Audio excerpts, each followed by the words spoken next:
Bonjour chers amis, frères et sœurs, enfants, nous sommes dimanche 24 mai 2020, rendez-vous du matin. Dernier dimanche avant la Pentecôte où beaucoup de petites assemblées vont renaître. Plus compliqué pour les grandes structures et nous allons prier pour elles. Père, merci pour les rassemblements qui, à partir de la semaine prochaine, vont reprendre vie, Seigneur mon Dieu. Mais nous te prions pour les grandes assemblées. Seigneur mon Dieu, parce que pour eux, les choses vont être plus compliquées. Et ce que nous voulons, c'est qu'elles réouvrent plus rapidement possible, afin qu'eux aussi puissent se réjouir, Père, dans l'adoration, Père, dans le nom de Jésus-Christ. Amen. Mais nous voulons aussi que tu puisses relever cette nation dans les commerces, dans les entreprises, Seigneur mon Dieu, dans les écoles, Seigneur, que la vie reprenne son cours, Père, dans cette nation de France, dans le nom de Jésus-Christ. Amen. J'aimerais que nous puissions lire Acte 1, verset 8. Mais vous recevrez une puissance, le Saint-Esprit survenant sur vous, et vous serez mes témoins à Jérusalem, dans toute la Judée, dans la Samarie et jusqu'aux extrémités de la terre. Amen. Une petite suite à hier. Acte, chapitre 2, à partir du verset 6. Au bruit qui eut lieu, la multitude accourut, et elle fut confondue parce que chacun, elle les entendait parler dans sa propre langue. Ils étaient tous dans l'étonnement et la surprise, et ils se disaient les uns aux autres, voici ces gens qui parlent, ne sont-ils pas tous Galiléens, et comment les entendons-nous dans notre propre langue, à chacun dans notre langue maternelle? Parthes, Médès, Élamites, tous ceux qui habitent la Mésopotamie, la Judée, la Cappadoce, le pont d'Asie, la Phrygie, la Pamphylie, l'Égypte, le territoire de Libye, voisine à la Cyrène, et ceux qui sont venus de Rome, juifs et prosélytes, crétois, arabes, comment les entendons-nous parler dans nos langues des merveilles de Dieu? Amen. J'aimerais qu'on puisse chanter un petit chant avant d'aller plus loin. Chante, mon âme, chante, il est le Créateur. Chante, mon âme, chante, il est le Créateur. Lui qui fit les cieux et la terre, les nuages, la pluie et l'orage. Chante, mon âme, chante, mon âme, chante, il est le Créateur. Chante, mon âme, chante, il est le Créateur, lui qui fit toutes ces étendues, et l'homme à son image. Chante, mon âme, chante, mon âme, chante, il est le Créateur. Chante, mon âme, chante, il est le Créateur. Amen.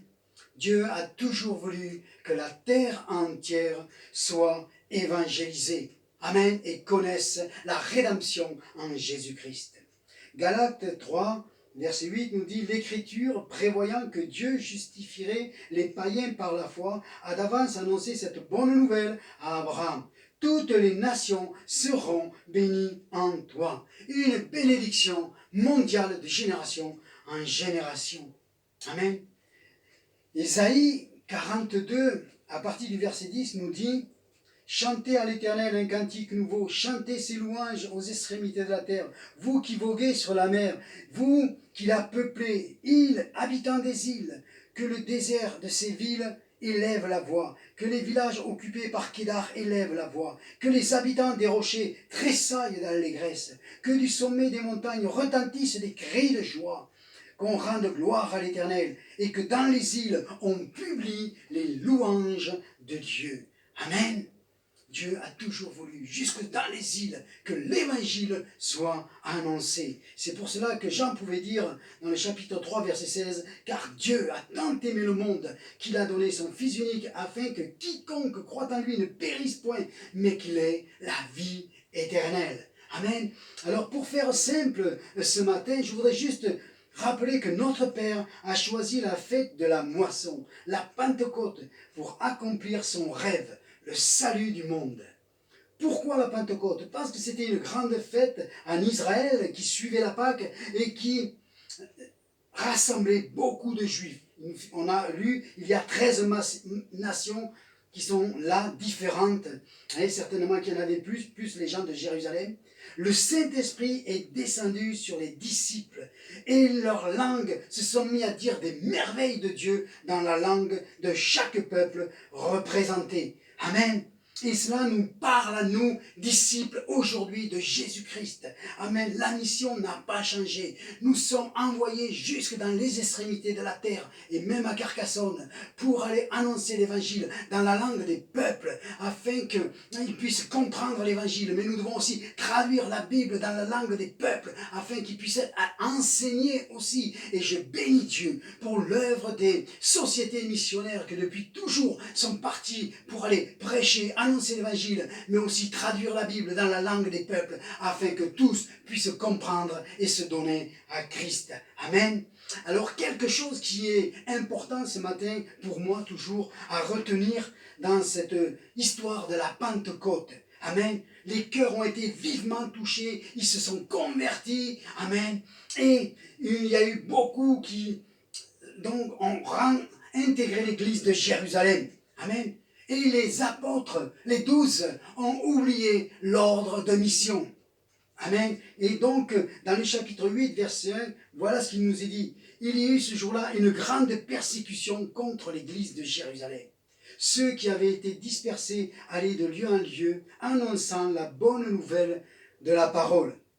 Amen. Qui a envoyé ces hommes à travers la persécution? Le Saint-Esprit. Amen.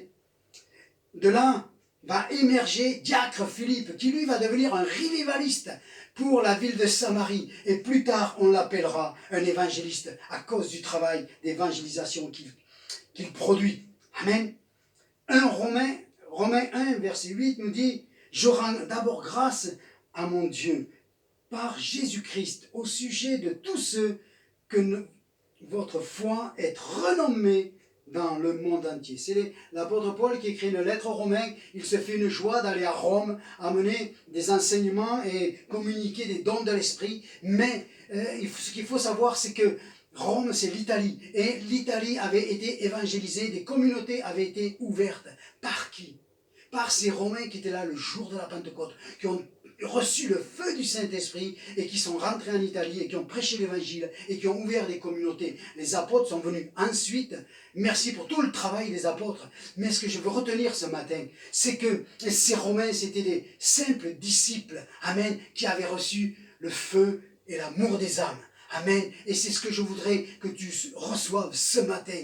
Et je sais que dans ceux qui m'écoutent, il y a déjà ce cœur pour l'évangélisation. Il y a déjà ce cœur pour les perdus. Amen. Alors je voudrais prier pour toi afin que tu te laisses conduire par cette petite voix qui est là dans ton cœur. Parce que c'est une flamme que Dieu a placée pour les perdus. Amen. Père, je te prie pour ceux qui entendent cet appel ce matin, Seigneur mon Dieu. Remplis-les de ton esprit. Remplis-les de l'amour des âmes. Et qu'ils puissent réaliser qu'aujourd'hui, quelqu'un a encore besoin d'entendre parler de Jésus. Qu'encore aujourd'hui, quelqu'un est en train de se perdre comme un enfant qui se noie dans un fleuve. Il nous faut aller les secourir et leur apporter la bouée de sauvetage qui est Jésus-Christ. Amen. Amen. Maintenant, nous allons passer au repas du Seigneur. Amen. Aujourd'hui, j'ai ouvert l'arche et j'en ai sorti les tables de la loi qui représentent le Père, la coupe d'or avec la manne qui représente le pain de vie, le Fils, Jésus-Christ, et la branche fleurie qui a produit des fruits qui représentent le Saint-Esprit. La Trinité de Dieu était dans l'arche. Amen. Mais je voudrais appuyer sur le fruit du Saint-Esprit, sur le Saint-Esprit, amen, qui est venu dans nos vies le jour de la Pentecôte, pour que nous puissions porter ce fruit que Galates nous parle dans le chapitre 5. Les dons du Saint-Esprit dans Corinthiens 12, mais nous avons encore quelques dons dans les autres épîtres, amen. Et ce que je voudrais dire aussi, c'est vraiment les ministères du Saint-Esprit, d'Éphésiens, amen, c'est important pour l'Église, sinon ça ne serait pas mentionné dans la parole de Dieu, amen. Et je voudrais aussi que nous puissions réaliser un verset, un fruit. Il y a un fruit pour lequel je suis de plus en plus attaché, c'est celui qu'on trouve dans Romains chapitre 6, verset 21. Mais maintenant, étant affranchi du péché, je suis devenu esclave de Dieu. Vous avez pour fruit la sainteté et pour fin la vie éternelle. Vous avez pour fruit la sainteté, pour fin la vie éternelle. On ne peut atteindre la sainteté par nos propres œuvres. C'est bâtir sur du sable. Tôt ou tard, l'édifice se démolit. Parce que la condition, c'est de s'attacher à Dieu et nous en portons les fruits, comme une branche porte des fleurs. Amen. C'est pas les fleurs qui font la branche, c'est la branche qui font les fleurs. Puissions-nous nous souvenir de cela. Amen. Alors nous allons remettre les tables dans le coffre de la loi, le pain de vie qui représente Jésus et ce bâton fleuri qui représente le Saint-Esprit que nous avons reçu et dont nous en avons besoin certainement d'un renouvellement. Et nous allons maintenant réaliser que Jésus est venu mourir à la croix. Ce sang qui a été versé a été posé sur des tabernacles éternels, pas sur le propitiatoire terrestre, mais sur un propitiatoire dans le ciel. Amen. Il a accompli une œuvre que personne ne pouvait accomplir. Il a déchiré le voile et il est venu nous sauver, nous transformer, faire de nous des enfants de Dieu. Et nous voulons nous rappeler de cette œuvre à travers ce corps qui a été brisé, mais nous rappeler qu'à travers ce corps brisé, par ces meurtrissures, nous sommes guéris dans le nom de Jésus. Amen. Et nous voulons élever la coupe de l'alliance en son sang. Une alliance éternelle qui a été faite pour chacun de nous. Ce sang qui a été amené dans les tabernacles éternels. Amen. Une alliance qui ne se brisera jamais, parce que lui reste fidèle. Et le Saint-Esprit en moi va me préparer à cette rencontre, parce que je suis enfant de Dieu. Père, je te remercie pour cette coupe, dans le nom de Jésus-Christ. Amen.